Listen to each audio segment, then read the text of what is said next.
The Ballad of Reading Gaol by Oscar Wilde. He did not wear his scarlet coat, for blood and wine are red, and blood and wine were on his hands when they found him with the dead, the poor dead woman whom he loved and murdered in her bed. He walked among the trial men in a suit of shabby grey. A cricket cap was on his head, and his step seemed light and gay. But I never saw a man who looked so wistfully at the day.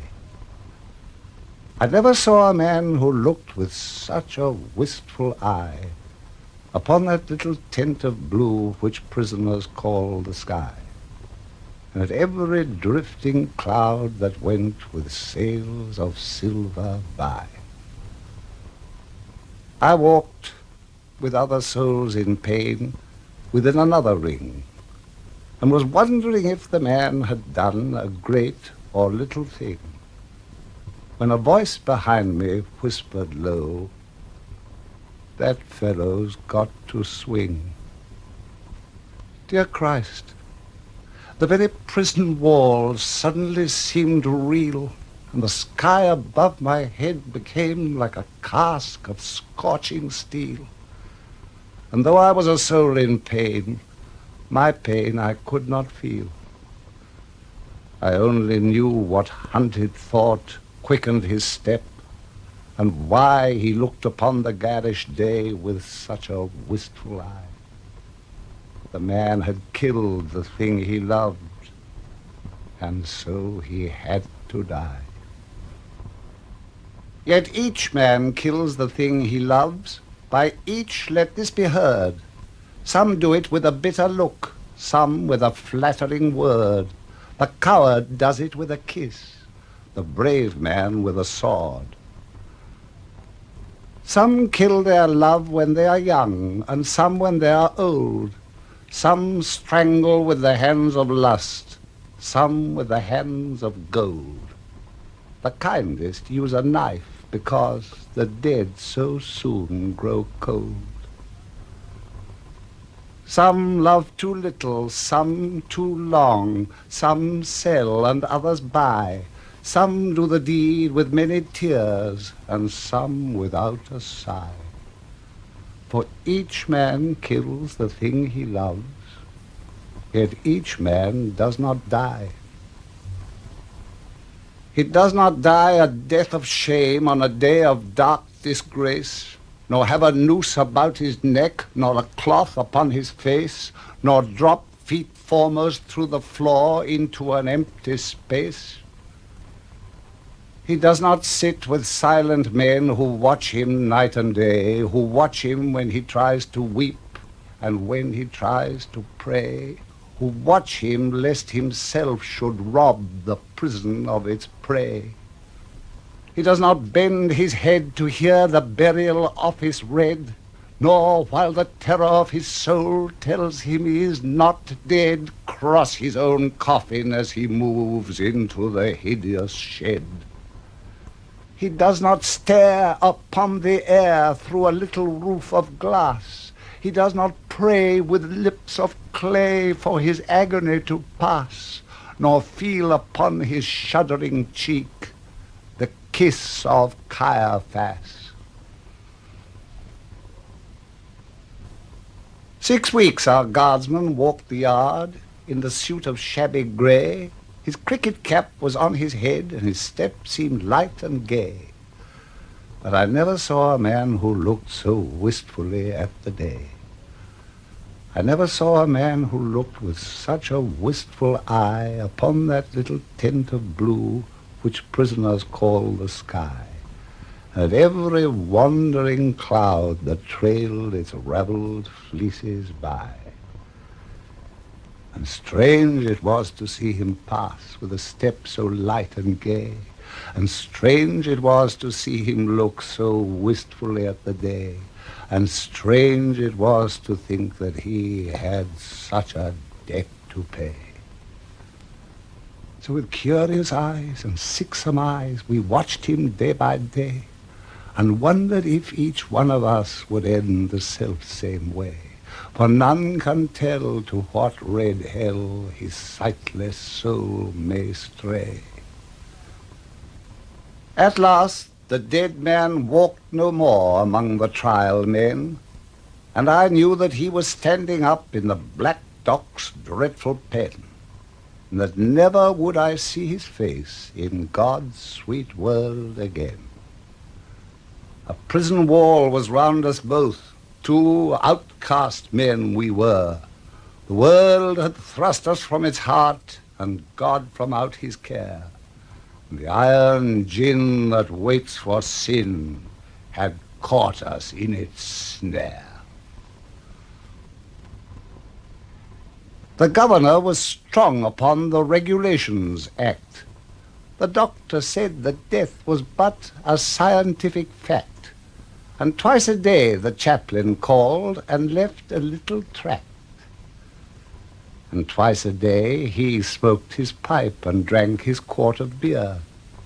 His soul was resolute and held no hiding place for fear. He often said that he was glad the hangman's hands were near. But why, he said, so strange a thing, no warder dared to ask. For he to whom a watcher's doom is given as his task must set a lock upon his lips and make his face a mask. Or else he might be moved and try to comfort or console. And what should human pity do, pent up in murderer's hole? What word of grace in such a place could help a brother's soul? We tore the tarry rope to shreds with blunt and bleeding nails. We rubbed the doors and scrubbed the floors and cleaned the shining rails. And rank by rank we soaped the plank and clattered with the pails. We sewed the sacks, we broke the stones, we turned the dusty drill. We banged the tins and bawled the hymns and sweated on the mill. But in the heart of every man terror was lying still. So still it lay that every day crawled like a weed-clogged wave. And we forgot the bitter lot that waits for fool and knave, till once, as we tramped in from work, we passed an open grave. With yawning mouth the yellow hole gaped for a living thing. The very mud cried out for blood to the thirsty asphalt ring. And we knew that ere one dawn grew fair, some prisoner had to swing. Right in we went, with soul intent on death and dread and doom. The hangman with his little bag went shuffling through the gloom, and each man trembled as he crept into his numbered tomb. That night the empty corridors were full of forms of fear, and up and down the iron town stole feet we could not hear, and through the bars that hide the stars white faces seemed to peer.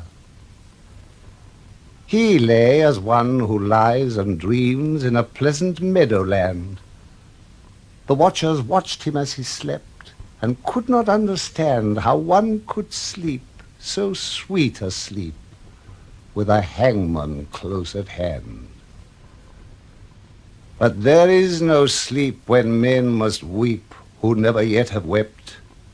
So we, the fool, the fraud, the knave, that endless vigil kept, and through each brain, on hands of pain, another's terror crept. The warders with their shoes of felt crept by each padlocked door, and peeped and saw with eyes of awe grey figures on the floor, and wondered why men knelt to pray who never prayed before. All through the night we knelt and prayed, mad mourners of a corse. The troubled plumes of midnight were the plumes upon a hearse, and bitter wine upon a sponge was the savour of remorse. The grey cock crew, the red cock crew, but never came the day, and crooked shapes of terror crouched in the corners where we lay, and each evil sprite that walks by night before us seemed to play. With the pirouettes of marionettes they tripped on pointed tread, but with flutes of fear they filled the ear as their grisly mask they led, and loud they sang and long they sang, for they sang to wake the dead. The morning wind began to moan, but still the night went on. Through its giant loom the web of gloom crept till each thread was spun. And as we prayed, we grew afraid of the justice of the sun. The moaning wind went wandering round the weeping prison wall, till like a wheel of turning steel we felt the minutes crawl. Oh, moaning wind, what had we done to have such a seneschal? At last I saw the shadowed bars, like a lattice wrought in lead, move right across the whitewashed wall that faced my three-planked bed. And I knew that somewhere in the world God's dreadful dawn was red. At 6 o'clock we cleaned our cells. At 7 all was still. But the softened swing of a mighty wing the prison seemed to fill. For the Lord of Death with icy breath had entered in to kill. He did not pass in purple pomp, nor ride a moon-white steed. 3 yards of cord and a sliding board are all the gallows need. So with rope of shame the herald came to do the secret deed. We were as men who through a fen of filthy darkness grope. We did not dare to breathe a prayer or give our anguish scope.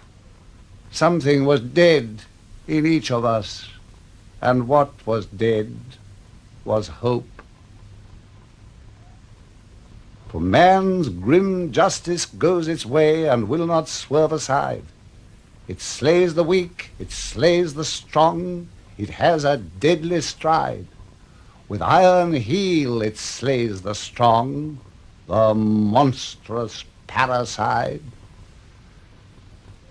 We waited for the stroke of 8. Each tongue was thick with thirst.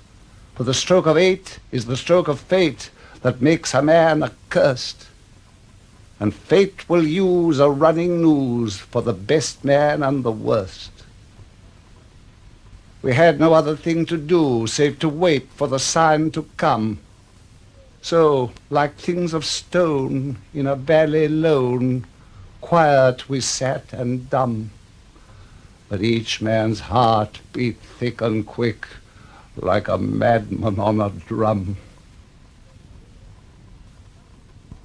With sudden shock, the prison clock smote on the shivering air, and from all the jail rose up a wail of impotent despair, like the sound that frightened marshes hear from some leper in his lair. And as one sees most fearful things in the crystal of a dream, we saw the greasy hempen rope hooked to the blackened beam, and heard the prayer, the hangman's snare, strangled into a scream.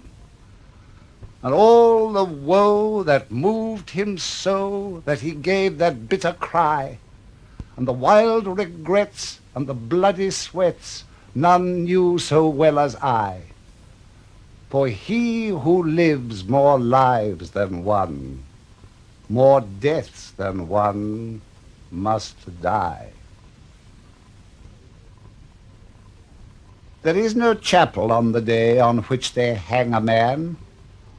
The chaplain's heart is far too sick, or his face is far too wan, or there is that written in his eyes which none should look upon. So they kept us close till nigh on noon, and then they rang the bell, and the warders with their jingling keys opened each listening cell, and down the iron stair we tramped, each from his separate hell.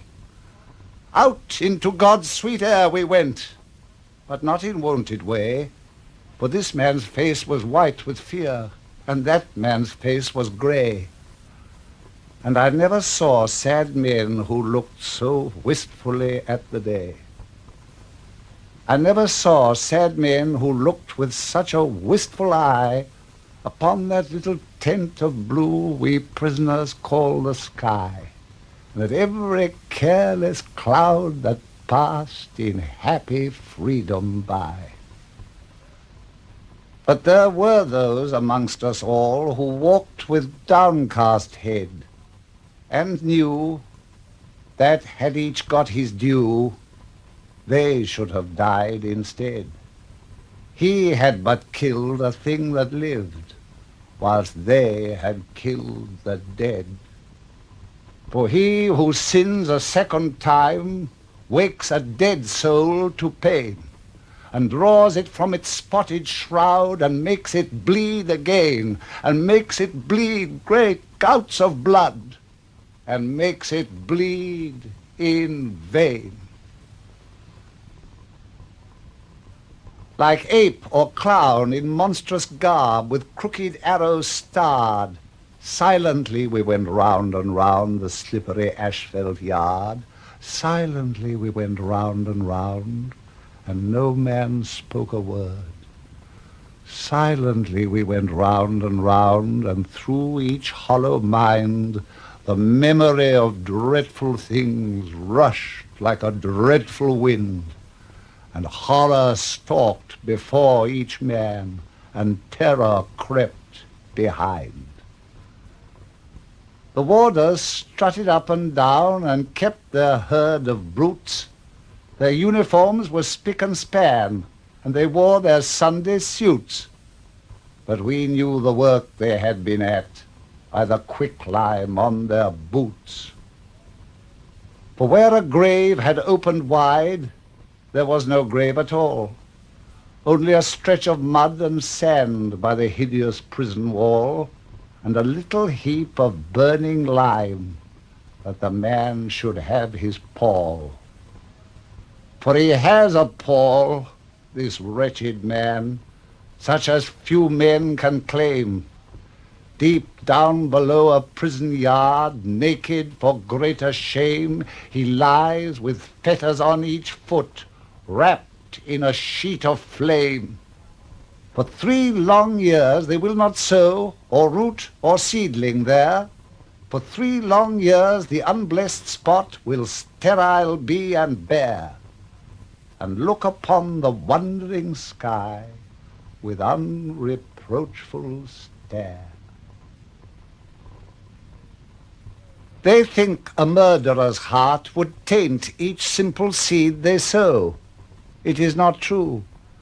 God's kindly earth is kindlier than men know, and the red rose would but blow more red, and the white rose whiter blow. But neither milk-white rose nor red may bloom in prison air. The shard, the pebble, and the flint are what they give us there, for flowers have been known to heal a common man's despair. So never will wine red rose or white, petal by petal, fall on that stretch of mud and sand that lies by the hideous prison wall, to tell the men who tramped the yard that God's Son died for all. Yet though the hideous prison wall still hems him round and round, and a spirit may not walk by night that is with fetters bound, and a spirit may but weep that lies in such unholy ground, he is at peace, this wretched man, at peace or will be soon.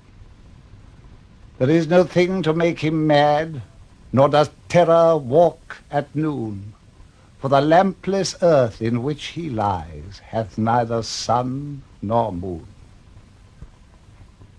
The chaplain would not kneel to pray by his dishonored grave, nor mark it with that blessed cross that Christ for sinners gave, because the man was one of those whom Christ came down to save.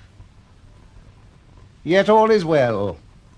He has but passed to life's appointed bourne, and alien tears will fill for him pity's long broken urn. For his mourners will be outcast men, and outcasts always mourn.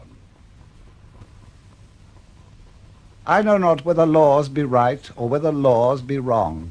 All that we know who lie in jail is that the wall is strong, and that each day is like a year whose days are long. But this I know, that every law that men have made for man, since first man took his brother's life and the sad world began, but straws the wheat and saves the chaff with a most evil fan. This too I know, and wise it were if each could know the same, that every prison that men build is built with bricks of shame, and bound with bars, lest Christ should see how men their brothers maim. For they starve the little frightened child till it weeps both night and day, and they scourge the weak, and flog the fool, and gibe the old and grey, and some grow mad, and all grow bad, and none a word may say. The brackish water that we drink creeps with a loathsome slime, and the bitter bread they weigh in scales is full of chalk and lime, and sleep will not lie down, but walks wild-eyed, and cries to time. But though lean hunger and green thirst, like asp with adder fight, we have little care of prison fare, for what chills and kills outright is that every stone one lifts by day becomes one's heart by night. And never a human voice comes near to speak a gentle word. The eye that watches through the door is pitiless and hard. And by all forgot, we rot and rot, with soul and body marred. And thus we rust life's iron chain, degraded and alone. And some men curse, and some men weep, and some men make no moan. But God's eternal laws are kind, and break the heart of stone. And every human heart that breaks in prison cell or yard is as that broken box that gave its treasure to the Lord, and filled the unclean leper's house with the scent of costliest nard. Ah, happy they whose hearts can break and peace of pardon win. How else may man make straight his plan and cleanse his soul from sin? How else but through a broken heart may Lord Christ enter in? And he of the swollen purple throat and the stark and staring eyes waits for the holy hands that took the thief to paradise. And a broken and a contrite heart the Lord will not despise. The man in red who reads the law gave him 3 weeks of life, 3 little weeks in which to heal his soul of his soul's strife, and cleanse from every blot of blood the hand that held the knife. And with tears of blood he cleansed the hand that held the steel, for only blood can wipe out blood, and only tears can heal. And the crimson stain that was of Cain became Christ's snow-white seal. In Reading Gaol by Reading town there is a pit of shame, and in it lies a wretched man eaten by teeth of flame. In a burning winding sheet he lies, and his grave has got no name. And there, till Christ call forth the dead, in silence let him lie. No need to waste the foolish tear or heave the windy sigh. The man had killed the thing he loved, and so he had to die. And all men kill the thing they love. By all let this be heard. Some do it with a bitter look, some with a flattering word. The coward does it with a kiss, the brave man with a sword.